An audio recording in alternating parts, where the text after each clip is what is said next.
I guess that would be the only way that would work.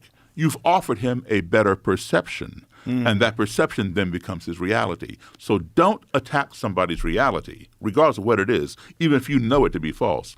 Give them a better perception and allow them to resonate with it, because it's always better when somebody comes to the conclusion, I've been wrong, maybe this is something I need to think about. Yeah, this will work. It's a perfect example of not silencing people's ideas, but giving them better ideas. And this is what the answer to censorship has been. Exactly. And, so Daryl always talks about how much he listens when he starts a dialogue and doesn't even try to, push ideas at the people that he's engaging with, different extremists or whatnot. Would you agree with that statement? Absolutely. Yeah. And let me just give you an example of that. Okay, so I'm interviewing a Klan leader, white supremacist, right? And I asked, how can you hate me? You don't even know me. All you see is this.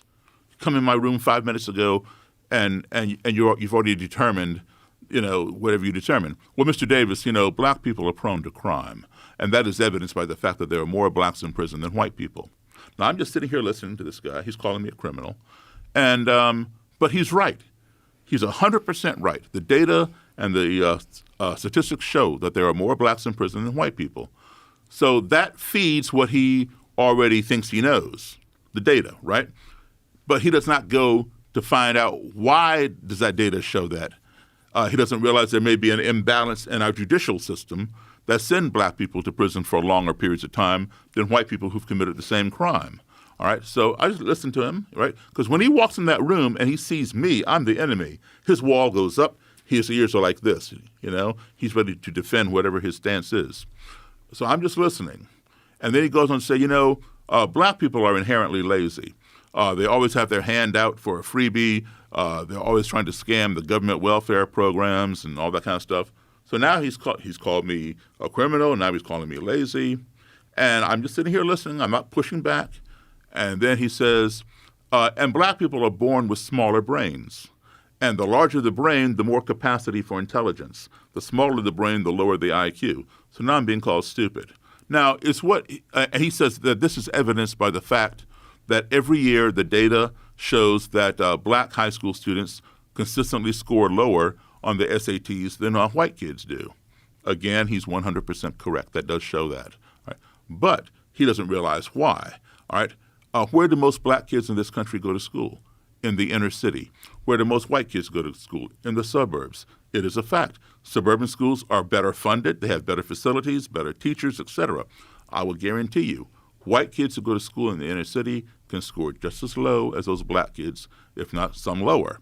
Black kids who go to school in the suburbs can score just as high as the white kids, if not higher. It has absolutely nothing to do with the color of the student's skin or the size of the student's brain, but it has everything to do with the educational system in which that child is enrolled. But of course, he won't go to research that because the data already supports what he already believes, that I'm inferior. So now he's called me all these things. I've already done my research on him. I know this guy sitting across from me just barely made it out of high school. I have a college degree. So do I throw that in his face? No. But because I sat there and listened to him, that wall is coming down. Because you cannot impart information to somebody when the wall is up. It's like hitting a brick wall. You want that wall to come down and then the ears open up. So now he's exhausted all his vitriol, and now he's wondering, how come this black person isn't pushing up against me like most of them do? And he's curious as to what I think about what he just said. So now the wall is down, and he feels compelled to reciprocate because I sat there and listened to him insult me. So now it's my turn. I could go on the offense and say, no, you are the one who's a criminal. You're the one hanging black men from trees and dragging them behind pickup trucks and bombing their churches.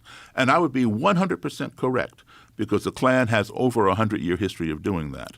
But if I did that, that wall would go right back up. So I don't want that to happen. I want to keep the wall down and let him hear what I'm saying. So I say, so rather than go on the offense, I go on the defense. And I say, listen, I hear what you're saying. However, I don't have a criminal record, and I'm as black as anybody you've ever seen. So I don't have a criminal record. I've never been on welfare. As far as my brain size goes, I've never measured the size of my brain, but I'm sure it's the same size as anybody else's. And as far as my SAT scores go, they got me into college. Now, I already know that he doesn't have a college degree. I do. Does it make me a better person than him? No. But it gives me a better experience, right? So I let him know this. He goes home and he thinks, just like we all do at the end of the day, we reflect on what we did during the day. He thinks, man, I just had a 3-hour conversation with a black guy, when we didn't come to blows. And what that Daryl guy said, it makes sense. Oh, but he's black. But what he said was true. Oh, but he's black. So they're having a cognitive dissonance, right? And they struggle with that for a while. And then they have that dilemma. I got to make up my mind, what am I going to do? So the dilemma is, do I disregard whatever color he is and believe the truth because I know it to be true and change my ideological direction? Or do I consider the color of his skin and continue living a lie?